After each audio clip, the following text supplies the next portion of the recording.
Сәлеметсіздер ме менің YouTube көрермендерім? Қазіргі тақырып махаббат тақырыбына арналады. Яғни жігіттің ойы, сізге деген сезім бар ма? Сіз туралы не ойлайды? Аз көрейік. Общий расклад, достар, біреуіне сәйкес келсе, біреуіне келмейді. Егер де жеке аштырамын десеңіздер, WhatsApp номерді мына жерге жазып қалдырып қойдым. Хабарлассаңыздар болады. Және осы видеоның астына WhatsApp номерді жазып кететін боламын. Өздеріңіздің ойларыңыздағы жеке сұрақтарыңыз болса, WhatsApp-қа жазамыз. Жігіттеріңізді естеріңізге түсіріп, есімін атап іште атап отырсаңыздар болады. Қазір көрейік. Жігіттің бірінші ойын көрейік. Сіз туралы не ойлайды? Жігіт сіз туралы не ойлайды? Жігіттің ойын білейік. Бәрібір жаңағы болады ғой, сезімді білдіртпейді, мені алдайды, және де шут деген карта түсті. Бұл жерде ешқандай бір сезімді білдіртпейді деп ойлайды. Сезімі жоқ па деген сияқты. Енді бұл жерде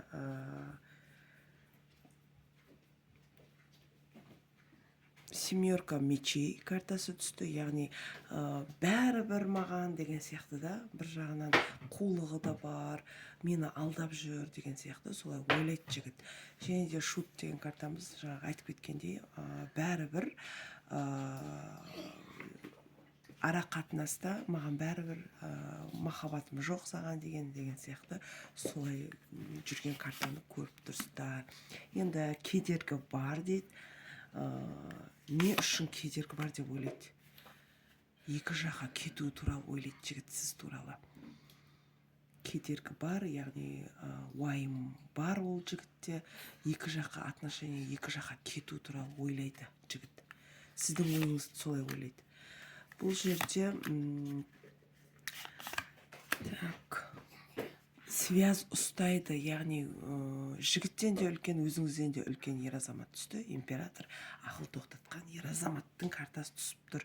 Енді сила деген карта, бұл барлығын білдіртпей, мені алдайды деген себебі, бұл жерде менен басқа ер азаматпен сөйлеседі деген ойы бар жігіттің. Бұл жерде связь көріп тұрсыздар. Басқа ер азаматпен сөйлесу картасы түсіп тұр. Жігіт солай ойлайды. Тағы не ойлайды жігіт?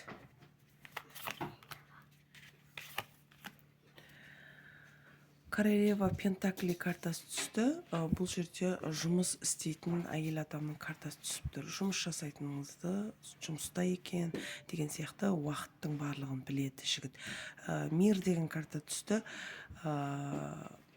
Барлығы жеткілікті деп ойлайды сізде. Және де менімен отношенияны жалғастырғысы келмейді деген ойда жігіт. Өйткені аяқтау картасы түсіп тұр. Және де солнце деген карта түсті. Барлығы керемет, күшті, солай көрсеткіңіз келеді, солай ойлайды, солай көреді жігіт. Барлығы жақсы. Бір сомнение дейміз, бір күдік, ой мазалайды жігітті. Яғни мені ойламайды, мен оған бәрібір әшен жүрген адаммын деген сияқты солай ойлап тұр. Сіздің ойыңызды солай түсінеді жігіт. Сіздің ойыңызды солай түсініп тұр. Енді маған деген сезім бар ма деп ойлайды ма, жоқ па, көрейікші қазір. Енді сіздің ойыңызды жігіт кері түсініп тұр, яғни сезімі жоқ деген сияқты. Енді бұл жерде жігіттер бар деп ойлайды. Және де рыцарь дегеніміз жас жігіт, яғни өзі. Бұл жерде көбінесе сіздің жігіттеріңіз бар, сөйлесіп жүрген жігіттер бар деп ойлайды. Мен жағы жігіт сүйем деп тұр, артында туз мечей картасы түсіп тұр.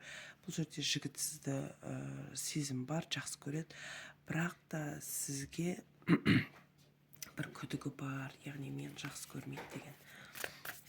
Сезім жоқ деп ойлайды. Маған бағынбайды деп ойлайды.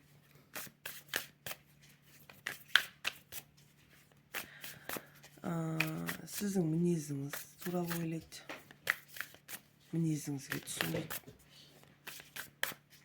Екеулеріңіздің араларыңыздағы әңгімелер бір сөзбен бірдей болмайды, сәйкес келмейді деп тұр. Мінезіңізде ойлайды, сезім жоқ деп ойлайды. Ары қарай не болады екен? Жігіт оған өте ауыр, қызғанады, басқа жігіті бар деп ойлайды, кездеседі. Яғни треугольник картасы түсіп тұр, басқа адамы бар, сонымен кездеседі дейді. Жаңағы жігітпен солай ойлаған үшін бұған өте ауыр, өте қиын карта түсіп тұр. Көтере алмаймын деген сияқты. Енді махаббаттан ауырып жүр жігіт, қызғаныштан. Тағы не ойлайды екен?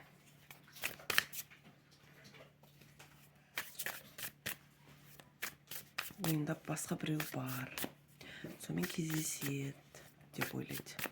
Сол көтере алмаймын дейді. Тағы не ойлайды? Тағы не ойлайды дегенге келетін болсақ, ақ карта түсті, белая карта. Бұл жаңа бастама, яғни кету, өмірін өзгерту, жігіттің ойы. Және де басқа қыз болмаса басқа әйел таңдау жолында жүр. Жігіт негізі екі ойлы. Бұл отношение біте ма деген сияқты бір сенімділік бар жігітте. Өйткені сізден бір нақты сезім көрмейді. Бұл жерде жаңадан бастау картасы, ақ карта түсті. Барлығын жаңадан бастау, жаңа өмір бастау, ақ парақтан. Жаңа өмір жолы деген сияқты. Енді бұл жерде жігіт кету туралы ойлап тұр.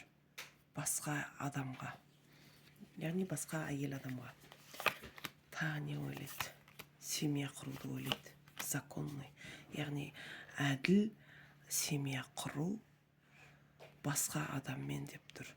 Өткен іс кетті, келер жолым, таңдауым басқа адамға деп те ойлайды. Бұл жерде смерть деген карта түсті. Бұл карта, яғни өткен кеткен барлығын ұмыту, алға қарай жылжу. Яғни бұл жерде старый, ескі воспоминания дейміз ғой, ескі естеліктерден құтылу, жаңадан өмір бастау картасы түсіп тұр. Яғни менің адамым осы ма, жоқ, бұл осы емес па, бұл емес па деген сияқты. Сондай екі ойлы жігіт. Бірақ сізді қимайды, әлі де бір чувство, махаббат күтеді. Переживаниясы бар, күту туралы карта түсіп тұр. Яғни жігітіміз бұл жерде әлі де үміттеніп тұр сізден. Әлі де үміті бар, бірге болуға, бірге семья болуға үміті бар. Бірақ сіз жақтан кішкене бір жылулықты күтеді, күтіп отырған картамызды көріп тұрсыздар. Ары қарай көрейік.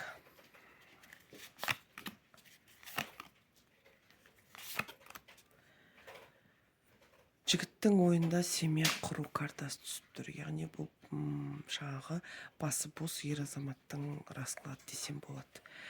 Бұл жерде сіз оған құпиясыз, сіздің ойыңызды білмейді. Сізге деген бір чувство, махаббат, сезім бар, бірақ сіздің ойыңызды нақты білмейді. Шаршаған ер азаматты көріп тұрмыз. Осымен менің раскладым аяқталды. Егер де сіздерге ойларыңызда жүрген сұрақтар болса, жекеге жазамыз. Кез келген сұрақ тек қана махаббат мәселесі емес, бұл жерде ойларыңызда қандай сұрақтар бар, сол арқылы жауап ала аласыздар. Егер де осы расклад сіздерге сәйкес келсе, хабарласыңыздар, комментария жазып қалдырыңыздар, мен барлығын оқимын. Және де жеке аштырамын дейтін жандарға WhatsApp номерімді жазып кететін боламын.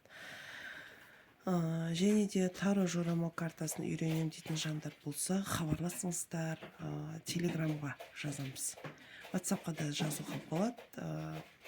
Бұл жерде әлі де акция жалғасуда. акция бағасын хабарлап, өздеріңіз хабарлаған кезде жарияланатын болады өздеріңіздің WhatsApp номерлеріңізге. Егер де сіздерге сәйкес келсе, лайк басып, комментарий жазып, каналыма тіркеліп кетіңіздер. Сау болыңыздар.